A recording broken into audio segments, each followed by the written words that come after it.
हमारी संस्कृति, हमारे संस्कार सदा रहे हमारे साथ। भारत की पुरातन गाथाएं और महान संतों की वाणी। सब्सक्राइब करें तिलक कथाएं।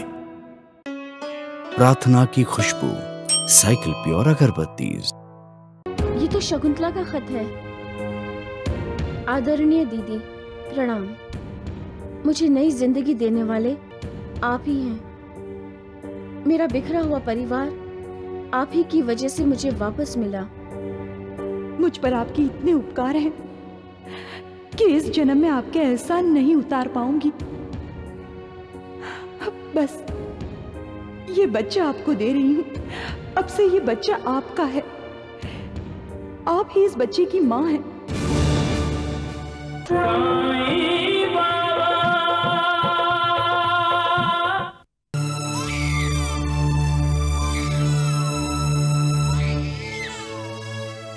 अपने बच्चे को अकेला छोड़कर ये शकुंतला कहाँ चली गई? कैसी माँ है ये?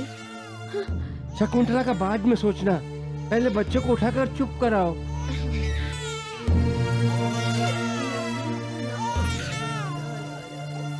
तुम्हारे सीने से लगते ही बच्चा चुप हो गया।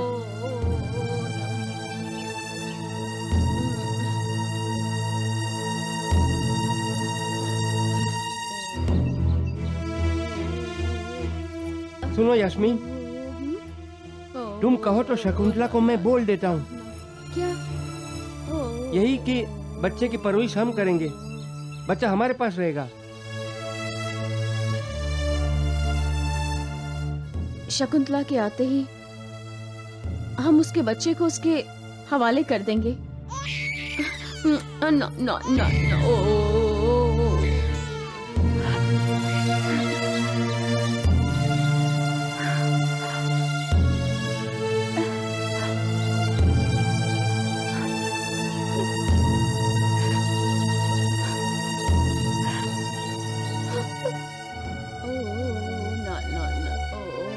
शकुंतला, शकुंतला। कोंडा जी, गोपाल।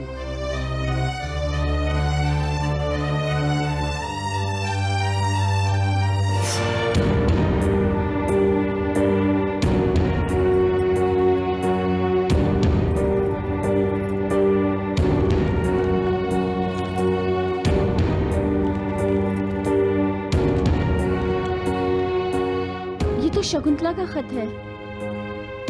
आदरणीय दीदी, प्रणाम। मुझे नई जिंदगी देने वाले आप ही हैं। मेरा बिखरा हुआ परिवार आप ही की वजह से मुझे वापस मिला। मुझ पर आपके इतने उपकार हैं कि इस जन्म में आपके एहसान नहीं उतार पाऊंगी। बस ये बच्चा आपको दे रही हूँ। अब से ये बच्चा आपका है। आप ही इस बच्चे की माँ हैं। जाने अनजाने में अगर हमसे कोई भूल या अपराध हुआ हो तो छोटी बहन समझकर माफ कर दीजिएगा। शकुंतला ने ऐसा क्यों किया यास्मीन? रतन जी, ये बाद में सोचेंगे। पहले हमें शकुंतला को ढूंढना होगा। वो नांदेड़ से बाहर नहीं गए होंगे।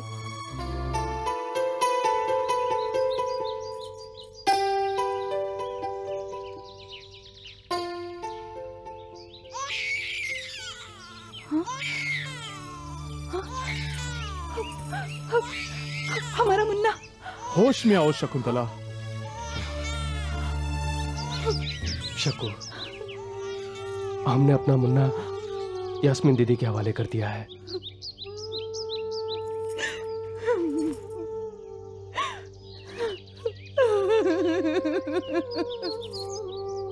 ये सब क्या है शकुंतला?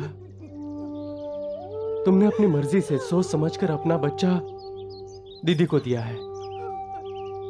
अगर तुम्हें पछतावा हो रहा है तो कोई बात नहीं, हम जाके बच्चा वापस ले लेते हैं। नहीं, नहीं। अरे चलो जल्दी तैयार हो जाओ, जल्दी करो, बस आने वाली है, आने वाली बस नासिक जाएगी। चलो भाई चलो, जल्दी करो, आओ आओ आओ भाई, चलो बस आने वाली है, चलो चलो भाई चलो।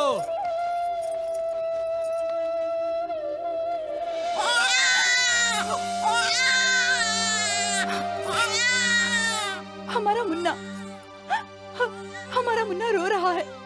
मुन्ना? अरे मुन्ना यहाँ कहाँ? वो तो रतन जी भाई के पास है। नहीं, ये हमारे मुन्ने की आवाज है। मुन्ना, शक्कू, मुन्ना, मुन्ना, मुन्ना, हमारा मुन्ना, हमारा मुन्ना, शक्कू,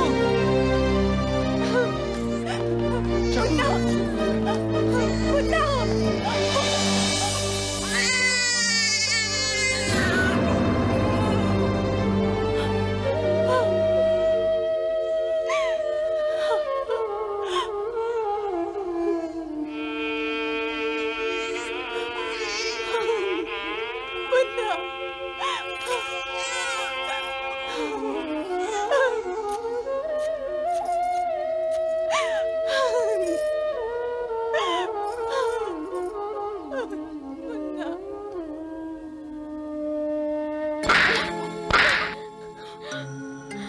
अच्छा तरीका ढूंढा तुमने उपकार चुकाने का। क्या सोचकर तू मुन्ना को मेरे पास छोड़कर चली गई थी कि मुझ पर एहसान करेगी? ये एहसान नहीं है, ये तुमने मेरी ममता पर तमाचा मारा है शकुंतला। तुमने मुझे एहसास कराया है कि मैं कभी मां नहीं बन सकती। नहीं दीदी, नहीं, मैं तो ऐसा सोच ही नहीं सकती। मैंने तो आपकी खुशी के लिए मुन्ने को आपके हवाले कर दिया था, अपनी खुशियों का गला घोटकर। मुन्ना को यहाँ छोड़ने के बाद क्या तुम खुश थी? ये गोपाल और कोंडा जी खुश थे? तुम लोगों को मुन्ना की जरा भी याद नहीं आई? एक नए जन्मे बच्चे को उसकी अपनी माँ से अलग करने का पाप क्यों किया तुमने? मैं माँ नहीं बन सकती, इसमें मुन्ने का क्या कसूर है? उसे किस अपराध की सजा दे रही हो तुम? मेम साहब, हमसे गलती हो गई, हमें माफ कर दीजिए। ठीक है, लेकिन आइंदा अब कोई गलती नहीं होनी चाहिए।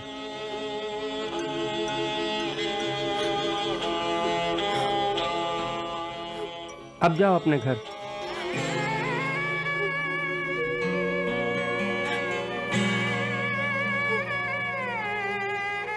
और सुनो, मुन्ने का ख्याल रखना।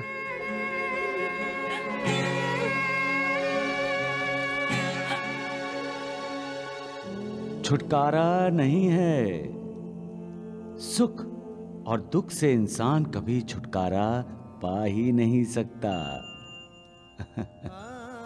समुंदर में जिस तरह ज्वार भाटा आता है, उसी तरह सुख और दुख इंसान की जिंदगी में आते जाते रहते हैं। लेकिन दुख में भी और सुख में भी मालिक को नहीं भूलना चाहिए, मालिक को याद करना चाहिए। मालिक को याद करना ही जीवन और मृत्यु की पहेली को हल करना है। हर दुख का एक ही इलाज है, मालिक का नाम। उसे हमेशा याद करना चाहिए, हमेशा। जब हम ईश्वर भक्ति में लीन हो जाते हैं तो हमें वो शक्ति मिलती है जो हमारे चंचल मन को स्थिर रखती है। याद रखो, सुख और दुख हमेशा रहने वाले नहीं हैं, इसलिए इंसान को विचलित नहीं होना चाहिए।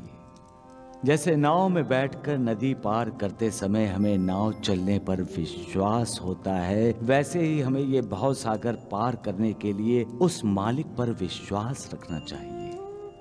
श्रद्धा और सबरी।